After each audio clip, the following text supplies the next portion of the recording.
બેઠો છે, બેરી બેરી ઓક્સિજન ચાલે છે. હવે ઓક્સિજન પૂરવા કોઈ મદદ કરવામાં નહીં. કેટલા ટાઈમ છે તકલીફ? આ તો પેલા દનથી એક ફળો આવીને પાછો થયો, બારદન નથી. શું કરવાનું? થાકી જાય છે. ધક્કા પડે? આ તો દહમો ચક્કો હવે લીંબો જવાનું છે. આવો શું માગણી છે સરકાર પાસે? સરકાર ઝડપથી લી એની વ્યવસ્થા કરી.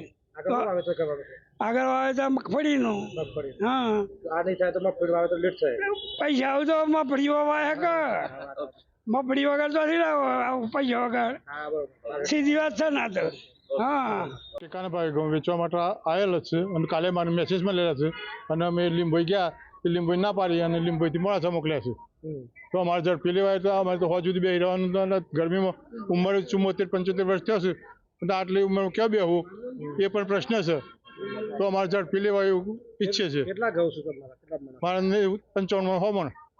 હા, 55 હોમણ અંદાજ છે. હું ટેકાના ભાવે જે ખરીદી જે ચાલે છે એ ભાવ પ્રમાણે હું ઘઉં વેચવા માટે આવ્યો છું.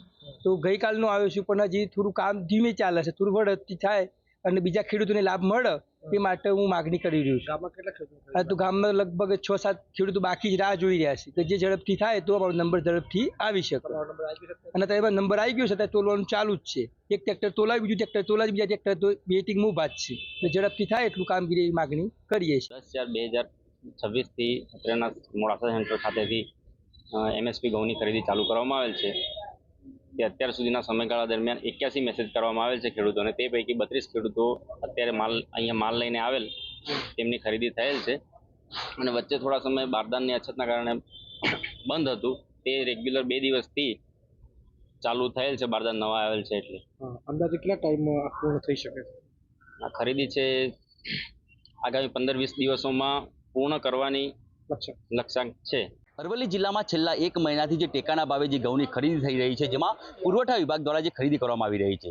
છેલ્લા 1 મહિનાથી જે ખેડૂતો જે 800 જે ખેડૂતો જે રજીસ્ટ્રેશન કરાવ્યું છે તેમાં માત્ર જે 80 જે મેસેજ કરવામાં આવે, જેમાં 32 ખેડૂતો જે ઘઉં વેચ્યા છે. એ કે આ જે ચોંકાવનારા જે આંકડા છે, કારણ કે આ જે કેન્દ્ર ઉપર જે વારંવાર જે બારદાન ખૂટી જતા હોય છે અને જે માત્ર એક જ કાંટો મેળવવાના જે અહીંયા મૂકવાના કારણે જે અહીંયા જે ઘઉંની ખરીદી જે મંથર ગતિએ ચાલી રહી છે, ત્યારે ક્યાંક ને ક્યાંક ખેડૂતો મુશ્કેલીમાં મુકાયા છે. હવે ચોમાસા જે સિઝનની હવે થોડાક જે દિવસો બાકી છે તે દરમિયાન હવે ખેડૂતોએ જે વાવણી કરવી પડશે. હજુ સુધી જે ઘઉંની ખરીદી થઈ શકી નથી. એટલે ક્યાંક ને ક્યાંક કહી શકાય કે જે સૌથી ધીમી ખરીદીના કારણે ખેડૂતો અહીંયા મુશ્કેલીમાં મુકાયા છે.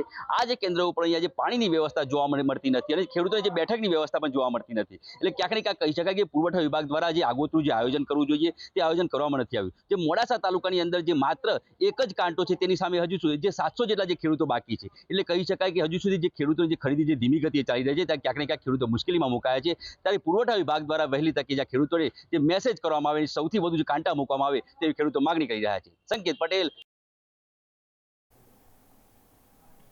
તો દર્શક મિત્રો, આપણે સાંભળ્યું કે અહીંયા જે કહેવાય કે મોટી ઉંમરના જે વડીલ જે કહેવાય એ ખેડૂતો પણ આટલી ગરમીમાં લાઈનમાં ઉભા રહે અને ખેડૂતો માગી રહે શું સગવડો, અને એ પણ કેવી કે બે એક કાંટાની જગ્યાએ થોડા 2 કાંટા હોય બે, અને જે કહેવાય કે એમને બારદાન છે એ સામાન્ય કહેવાય ને મિનિમમ જરૂરિયાત છે એમની, અને એ માંગી